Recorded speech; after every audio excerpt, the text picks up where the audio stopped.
Çox da uzaq vaxt deyil, bu ilin yanvarındaydı. Ya Allah, ya Rahman, ya Rahim deyib İncilə deyil, Qurana əl basaraq müsəlman mer olaraq ilk dəfə New Yorkda kürsüyə keçdi.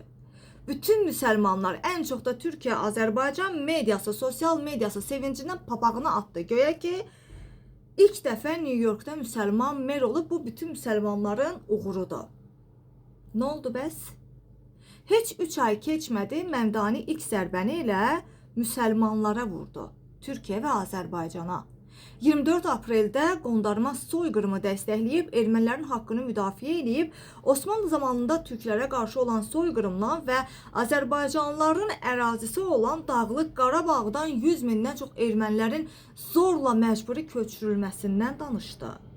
Nə oldu bəs? O müsəlmandan başqa dostu yoxdur deyənlər, Ərəb sevdalısı olan Türkəlilər, səsiniz çıxsın. Heç utanırsınız? Mən deyəndə ki, hər müsəlmanı özümüzə müsəlmandır deyə dost eləyə bilmərik, məni günahlandırırlar ki, İslam və müsəlmançılığa qarşı çıxırsan. Məsələ budur. Kürsüyə keçənə qədər, yadınızdadır 2025-ci ilin noyabrında namizədliyini irəli sürəndə mən müsəlmanam deyib bar-bar bağırmışdı və üstəlik də ki, o bağırdığı yerdə bir cümlə də işlətmişdi ki, mənim müsəlmanlığımın kimsəyə zərəri yoxdur. Bəli, New Yorkdakı xristiyanlara zərəri olmadı. Əslində, müsəlmanlara zərəri oldu. Bir müsəlman olaraq, özü Ugandadan, həyat yoldaşı da Suriyadan olan bir ərəb, müsəlman, elə Azərbaycanla Türkiyəni hədəf aldı. İndi biz də başlamışıq anti-təbliğat eləməyə ki, Məmdani aman Allah neynədi?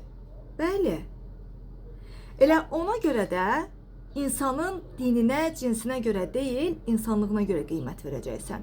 Bugün Avropada, bugün Amerikada Azərbaycanın Xocalı soyqırımını tanıyıb, Azərbaycana qarşı olan zülümləri qəbul edib dünyaya bağıran əcnəbiləri ön planda tuturam ki, müsəlman olub da müsəlmanın ayağının altını qazıb erməniyə xidmət eləyən o cür müsəlmanı heç bir zaman ön planda tutmaram. Siz davam eləyin. Ərəb sevdalısı olmağa davam eləyin. Müsəlmanın müsəlmandan başqa dostu yoxdur deməyə davam eləyin. Hələ çox udacaqsınız.